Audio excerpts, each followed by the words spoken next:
کہ کچھ لوگ پروفیشنل ہوتے ہیں استخارہ کرنے والے، کہ لوگ ان کے پاس جاتے ہیں اور کہتے ہیں کہ اچھا یہ لڑکے کا نام ہے، یہ لڑکی کا نام ہے، آپ اس کے بارے میں بتائیے کہ یہ رشتہ کامیاب رہے گا یا نہیں رہے گا.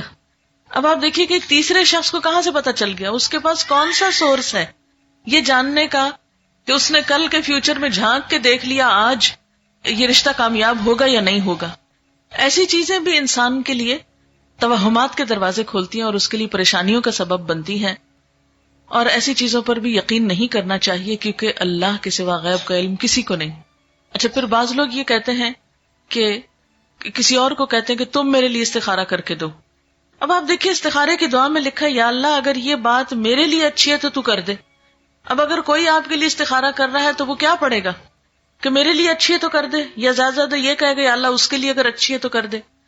اچھا، بعض لوگ استخارے کے ساتھ خواب کو لازم کر دیتے ہیں. وہ کہتے ہیں استخارہ اور خواب لازم و ملزوم چیز ہے. اکثر لوگوں کو کہا جاتا ہے استخارہ کر لیں تو پھر وہ کہتے ہیں اتنے دن استخارہ کیا ہمیں تو کوئی خواب نہیں آیا ابھی تک. ہمیں بہت سے لوگ اس پہ پریشان ہوتے رہتے ہیں، ہمیں نہیں سمجھ آتی، کوئی خواب نہیں آیا ابھی تک ہمیں. یاد رکھیے کہ قرآن اور سنت کی روشنی میں استخارے کے لیے خواب کا آنا کوئی ضروری نہیں ہے. وہ سمپلی کیا ہے، ایک دعا ہے، یا اللہ اگر یہ کام اچھا ہے تو مبارک ہو جائے، آسان ہو، نہیں اچھا تو اس کو ہٹا دے، دور کر دے مجھ سے. اگر آپ کی دعا قبول ہو گئی تو اس کام میں اگر بہتری ہوئی تو ہو جائے گا، اور اگر ہو گیا تو وہ مبارک ثابت ہو گیا، اور اگر بہتری نہیں تو وہ بات بن ہی نہیں پائے گی. تو استخارہ نہ تو نکالا جاتا ہے اور نہ ہی نکلوایا جاتا ہے، استخارہ تو کیا جاتا ہے. اور استخارے کا مطلب کیا ہوتا ہے؟ خیر کی دعا مانگنا. ہمارے ہاں اس کا کانسیپٹ کیا ہے کہ ہم یہ سمجھتے ہیں کہ شاید استخارہ غیب کا علم جاننے کا نام ہے. اس کو ہم نے ایک طرح کی فال بنا لیا ہے، جبکہ فال لینا بھی اسلام میں پسندیدہ نہیں ہے، کیونکہ غیب کا علم تو اللہ کے سوا کسی اور کو ہے ہی نہیں. کل کیا ہونے والا ہے یہ کسی کو نہیں پتا. کوئی شخص بھی جو یہ غیب دانی کا دعویٰ کرے یا اس قسم کی کوئی بھی باتیں کرے وہ ہمارے دین میں پسندیدہ نہیں. اسی لیے ہمیں کسی نجومی کے پاس جانے سے منع کیا ہے، ہاتھ دکھانے سے منع کیا ہے، چھپی باتیں معلوم کرانے سے اور ذائچے بنوانے سے منع کیا گیا ہے، کیونکہ یہ ساری چیزیں انسان کے لیے نقصان دہ ہوتی. انسان توہمات کا شکار ہو جاتا ہے، انسان کوئی ڈیسیژن نہیں لے پاتا. اسی لیے ہمارے دین میں ایسی کوئی چیز نہیں کہ کالی بلی آگے نظر آ گئی راستے میں تو یہ منحوس ہے، یا کوا بول پڑا تو کوئی آ جائے گا، یا جوتی الٹ گئی تو کچھ ہو جائے گا. یہ چھوٹی چھوٹی چیزیں جو ہمارے معاشرے میں ہر کلچر میں کچھ نہ کچھ ایسی باتیں عام ہوتی ہیں کہ صبح سویرے اگر فلاں شخص سے ملاقات ہو گئی تو یہ میرے لیے اچھا نہیں. ہمارے دین میں کیا ہے کہ ہر خیر اور شر کا مالک اللہ ہے.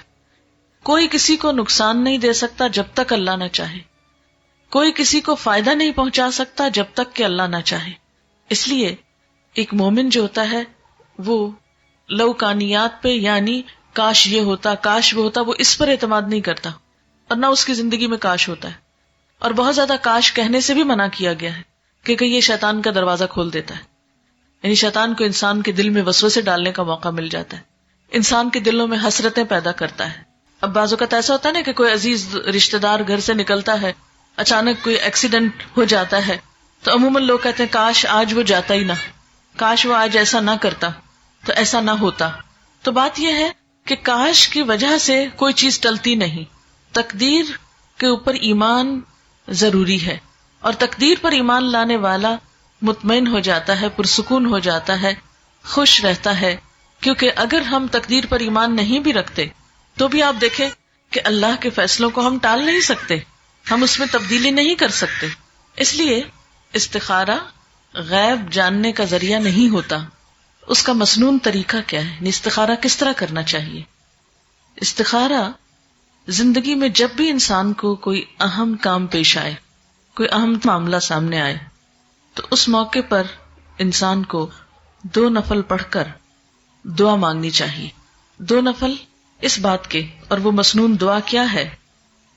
وہ مسنون دعا ہے اللہم انی استخیرک بعلمک واستقدرک بقدرتک واسألک من فضلک العظیم فانک تقدر ولا اقدر وتعلم ولا اعلم وانت علام الغیوب اللہم ان کنت تعلم ان هذا الامر خیر لی فی دینی ومعیشتی وعاقبت امری فاقدرہ لی ویسرہ لی ثم بارک لی فیہ وان کنت تعلم ان هذا الامر شر لی فی دینی ومعیشتی وعاقبت امری فاصرفہ عنی واصرفنی عنہ وقدر لی الخیر حیث کان ثم ارضنی بہ.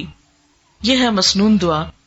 اس کے بارے میں حدیث پاک میں آتا ہے، حضرت جابر رضی اللہ تعالی عنہ کا بیان ہے کہ نبی صلی اللہ علیہ وسلم جس طرح ہمیں قرآن پڑھایا کرتے تھے اسی طرح ہر کام میں استخارہ کرنے کی بھی تعلیم دیتے تھے.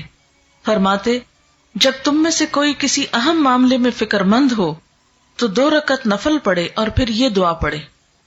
یعنی آپ صلی اللہ علیہ وسلم جیسے قرآن پاک کی کوئی سورت سکھاتے تھے ایسے ہی یہ دعا سکھاتے تھے اپنے صحابہ کو، اور ساتھ ہی کیا تعلیم دیتے کہ جب بھی کوئی اہم کام ہو، اہم معاملہ ہو تو کیا کرو؟ نفل پڑھ کر یہ دعا پڑھو. اہم کاموں میں خود مثلا جس کی شادی ہے، شادی ایک اہم فیصلہ ہے نا زندگی کا، جس کی شادی ہے وہ خود بھی پڑھے یہ نفل اور ماں باپ بھی پڑھے، ماں یا باپ دونوں میں سے کوئی ایک پڑھ لے. اس کا ترجمہ کیا ہے اور یہ کیوں پڑھا جائے؟ نبی صلی اللہ علیہ وسلم نے فرمایا استخارہ کرنے والا کبھی نامراد نہیں ہوتا، استخارہ کرنے والا کبھی نامراد نہیں ہوتا، مشورہ کرنے والا کبھی نادم نہیں ہوتا، اور کفایت شعاری سے کام لینے والا کبھی کسی کا محتاج نہیں ہوتا. یعنی جو شخص مشورہ کرتا ہے اس کو پھر شرمندگی نہیں ہوتی، اور جو شخص بچت سے کام لیتا ہے پھر وہ کسی کا محتاج نہیں ہوتا، کیونکہ وہ اپنی ضرورت کے وقت کے لیے پہلے سے ہی تیاری کر کے رکھتا ہے. اور اللہ تعالیٰ سے استخارہ کرنا یعنی ایک طرح سے مشورہ کرنا بھی ہے اور خیر کی دعا مانگنا بھی ہے. یہ انسان کے لیے ایک سعادت کی بات ہے کہ وہ کسی اہم معاملے میں اپنے رب سے مشورہ کر رہا ہے اور پھر اس کے فیصلے پر راضی ہے. اور آپ جانتے ہیں کہ تقدیر پر راضی ہونا جو ہے، تقدیر پر راضی ہونا یہ ایمان کا حصہ ہے. جب ہم استخارہ کرتے ہیں اور اس کی دعا پڑھتے ہیں تو اس کا مطلب کیا ہے؟ دعا کا ترجمے سے ہی آپ کو پتہ چل جائے گا. ترجمہ ہے خدایا میں تجھ سے تیرے علم کے واسطے سے خیر کا طلبگار ہوں، تیری قدرت کے ذریعے تجھ سے تیرے عظیم فضل کا سوال کرتا ہوں، اس لیے کہ تو قدرت والا ہے اور مجھے ذرا قدرت نہیں، تو علم والا ہے مجھے علم نہیں، تو غیب کی ساری باتوں کو خوب جانتا ہے. خدایا اگر تیرے علم میں یہ کام میرے لیے بہتر ہے میری دین اور دنیا کے لحاظ سے اور انجام کے لحاظ سے تو میرے لیے اسے مقدر کر دے. یعنی جب کسی بھی کام کے لیے ہم استخارہ کریں تو اس کو ذہن میں رکھنا چاہیے کہ اگر یہ چیز میرے دنیا اور آخرت کے لحاظ سے اچھا ہے تو اس کو میرے لیے مقدر کر دے، یعنی میری قسمت میں کر دے، میرے لیے اس کو آسان کر دے، میرے لیے اس کو مبارک بنا دے. اور اگر تیرے علم میں یہ کام میرے لیے برا ہے میرے دین اور دنیا کے لحاظ سے اور انجام کے لحاظ سے تو اس کام کو مجھ سے دور رکھ اور مجھے اس سے بچا کے رکھ، اور میرے لیے خیر اور بھلائی مقدر کر دے جہاں کہیں بھی ہو، پھر مجھے اس پہ راضی بھی کر دے. کتنی خوبصورت دعا ہے. یہ ہے دراصل استخارہ کہ اللہ اگر تو یہ چیز میرے حق میں اچھی ہے تو اس کو آسان کر کے مبارک کر دے، اور اگر اچھی نہیں تو اسے ہٹا دے مجھ سے اور مجھے اس سے ہٹا دے. اب آپ سوچئے کہ اس استخارے کی دعا کا نتیجہ کیا ہونا چاہیے؟ یہی نا کہ یا تو کام ہو جائے یا پھر نہ ہو. اگر ہو جائے تو پہلے سے ہی ہم نے دعا مانگ لی کہ یا اللہ اب یہ ہمارے لیے بہت اچھا ثابت ہو، اور اگر نہیں ہوتا تو بھی ہمیں اس پہ راضی ہو جانا چاہیے، تسلی ہونی چاہیے کہ اللہ کو منظور نہیں اور اس میں ضرور ہمارے لیے کوئی بہتری ہے کہ اس کام کے ہونے کا سبب نہیں بنا.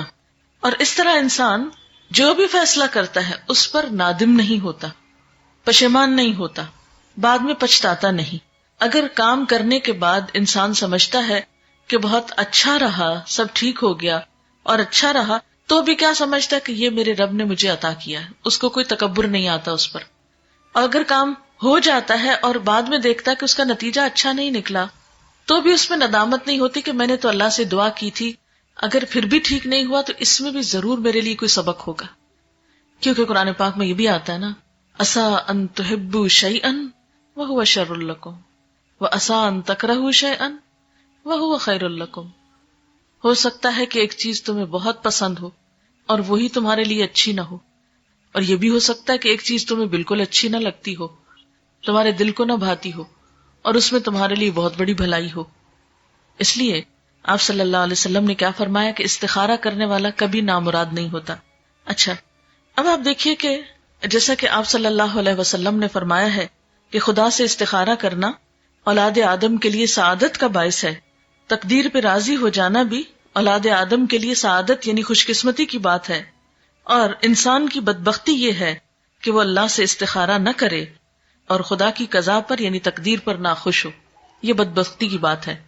اچھا، یہ ہے استخارے کی روح اور یہ ہے اس کی جسٹ.